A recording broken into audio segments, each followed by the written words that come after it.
Добро е што се направи усилба млади да може да дојдат до свој стан. Придобивките се мали и треба да се надополнат со други мерки. Ова се дел од реакции на граѓаните на социјалните мрежи синоќа по објавувањето на одлуката на Народна банка на Македонија од 1 декември, учеството за стамбен кредит за граѓаните кои за прв пат купуваат стан ќе биде 10%, а за сите останати се зголемува од постојните 15 на 25%. Инаку вчера гувернерот Трајко Славески појасни дека со оваа одлука се олеснува кредитирањето за купување стан или куќа наменети за сопствено живење за помладите генерации.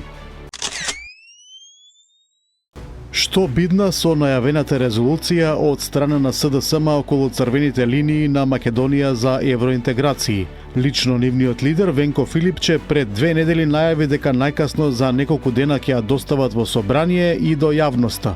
Со нетрпение чека и ВМРО-ДПМН. Синоќа премиерот Христијан Мицкоски уште еднаш потенцираше дека со нетрпение чека да ја види резолуцијата.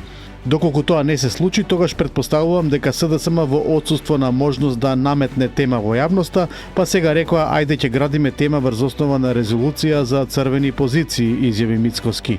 Инаку на најава за резолуција на СДСМ реагираше и претседателката Гордана Селјановска-Давкова, која истакна: по толку бели линии сега да зборуваме за црвени линии е апсурдно. Ние имаме декларација и тоа не само една, туку неколку декларации имаме донесено во собранието и не беа почитувани. Дури референдумски резултат не почитуваме, а камоли црвени линии. Синоќа повторно пожари во Скопје. Овој пат пламени јазици опфатиле сервис за возила пред Пинтија, во кој изгореле повеќе возила и автомобилско масло. Од загрижувачкиот настан на социјалните мрежи се појави и видео каде јасно се гледа дека едно маскирано лице намерно ги пали возилата, поливајќи ги со бензин. Противпожарната единица реагирала брзо и со 8 возила и по тешка борба за кратко време го изгаснала пожарот. Причината е голема материјална штета, нема повредени. Експресно реагираше и градоначалникот на Кисела вода Орце Ѓоргиевски, кој бил на лице место. Набрзо на социјалните мрежи напиша: ова што се случува е повеќе од случајност, ова е алармантно. Некој упорно го потпалува градот, а за тоа ќе мора да има одговорност. Нема зголемени вредности на радиација во мострите што се земени за анализа од воздух и почва, а не се регистрирани ниту тешки метали во примероците од вода од засегнатото подрачје по пожарот во Трубарево. Синоќа ова го соопштија од Институтот за јавно здравје, при што најавија дека резултатите за радиација во водите и тешки метали од почвата се очекуваат во текот на денешниот ден. Оттаму нагласија и дека се во континуирана координација со Инспекторатот за животна средина, Министерството за здравство и другите надлежни институции од државата.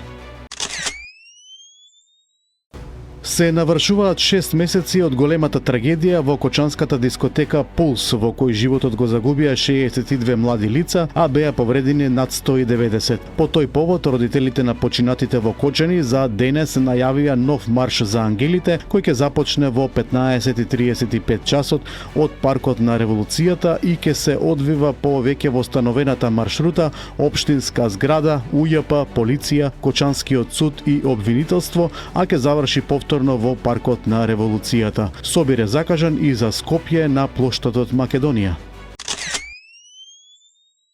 Во семејна куќа во Велес вчера попладне се случила семејна крвава драма кога поранешен партнер со повеќе убоди од остар предмет ги убил поранешната партнерка и незиниот татко, а на крајот се самоубил. Полицијата потврди дека се убиени 31 годишна жена и незиниот 68 годишен татко. Телата на тројцата починати се предадени на обдукција, а од местото се подигнати траги и докази што ќе бидат предмет на вештачење, соопштија синоќа од обвинителството.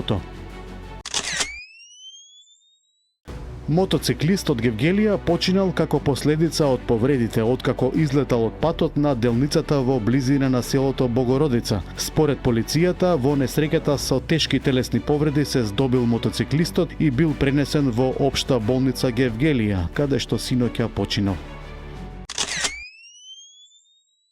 Руската служба за надворешно разузнавање ја обвини Европската Унија дека стои зад протестите во Србија, со цел да донесат на власт послушно раководство лојално на Брисел и дека нивниот фокус е на перење мозок на младите преку медиуми финансирани од Брисел.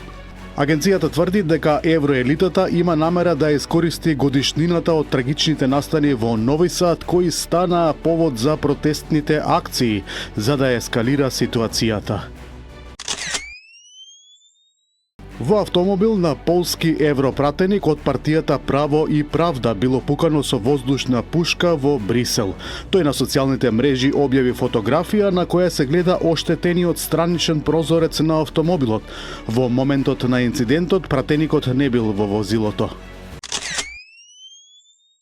Европската комисија подготвува нова стратегија за издавање визи за руските државјани по нападот со дрон врз Полска на 10 септември.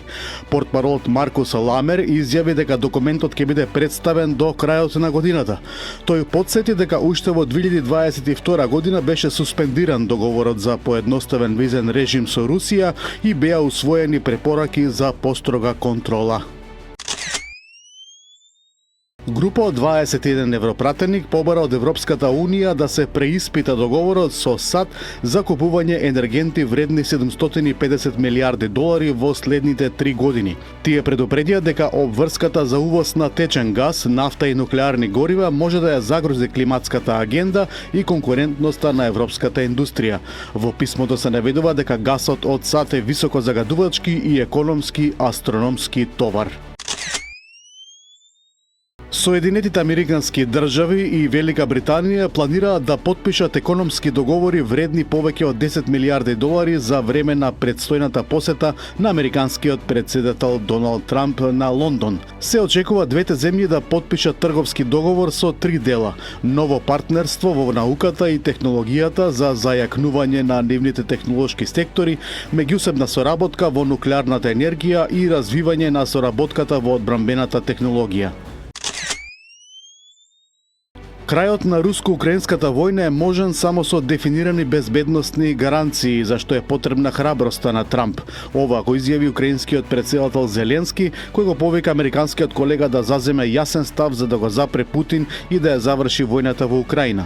Тој побара од Вашингтон и да воведе силни санкции кои би наштетиле на руската економија. Израелската војска синоќа започна жестока офанзива врз Газа со непрекинати бомбардирања и навлегување тенкови во градот. Агенциите јавуваат дека во напад на западната страна на Газа загинале најмалку 5 палестинци, меѓу кои и 2 деца.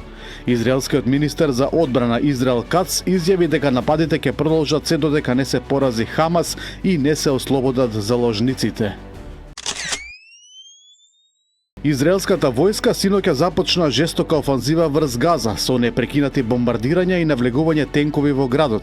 Агенциите јавуваат дека во напад на западната страна на Газа загинале најмалку 5 палестинци, меѓу кои и 2 деца. Израелскиот министер за одбрана Израел Кац изјави дека нападите ќе продолжат се додека не се порази Хамас и не се ослободат заложниците.